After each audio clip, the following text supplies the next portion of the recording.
Imagine waking up one morning to the sound of a low, thunderous hum outside your window. You pull the curtains aside and freeze. A shadow passes over your home. It's not an airplane, not a machine. It's a dragonfly.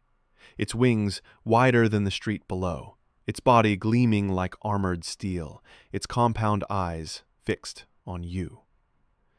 This is no ordinary world.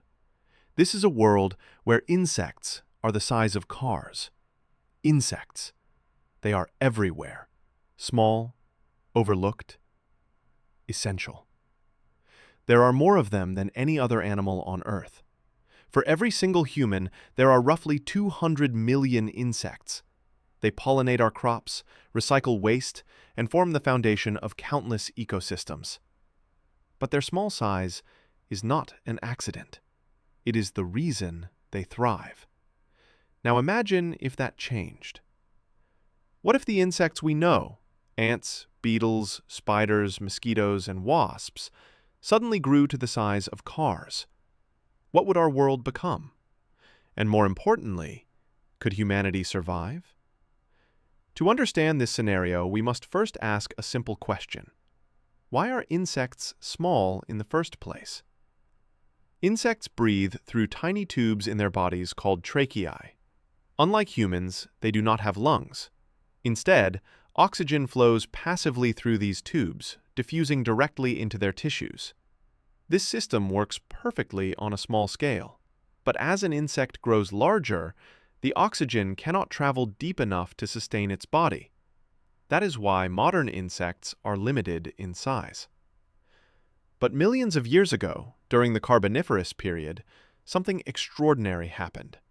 Oxygen levels in the atmosphere were almost 50% higher than today, and insects grew enormous. Dragonflies with wingspans as wide as an eagle soared through the air. Millipedes stretched longer than a car. Yet even then, their size had limits. Today, with thinner air and lower oxygen, car-sized insects cannot exist. But in our what-if scenario, something changes. Maybe Earth's atmosphere thickens. Maybe oxygen levels surge once more. Or maybe evolution takes a radical turn. One way or another, insects grow, and the world is never the same. Picture the city streets. Traffic signals flickering.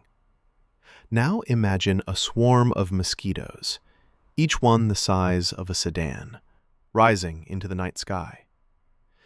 Their wings beat so fast, the vibrations rattle windows.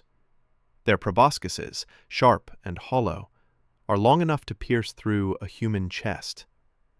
Or an ant colony.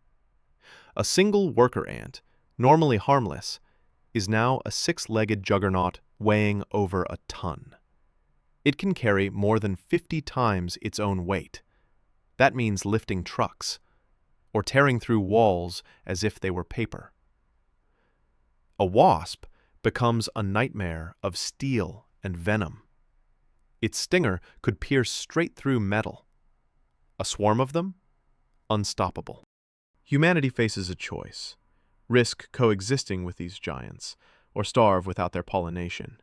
At first, humanity resists. Military weapons are turned against the giants, but insects reproduce fast. For every one destroyed, thousands hatch. Cities cannot withstand the constant assault. Skyscrapers, highways, entire power grids, all fall under the relentless march of colossal colonies. Fields of crops, once carefully tended, are stripped bare. Locusts the size of buses sweep through farmland in hours. Wheat, corn, rice, gone. Without control, famine spreads across continents. The balance shifts. Humans are no longer the dominant species. Survivors abandon open cities and retreat into fortified underground shelters. Forests tremble beneath the weight of beetles the size of trucks. Rivers churn with water striders as long as canoes. The skies darken with dragonflies, their wingspans rivaling helicopters. None can match the speed, armor, and numbers of the insect giants. This is their planet now. But this thought experiment leaves us with a larger mystery. If Earth once allowed giant insects to thrive in the Carboniferous past, what if one day the planet shifts again? Could the giants return? And if they did, would we be ready?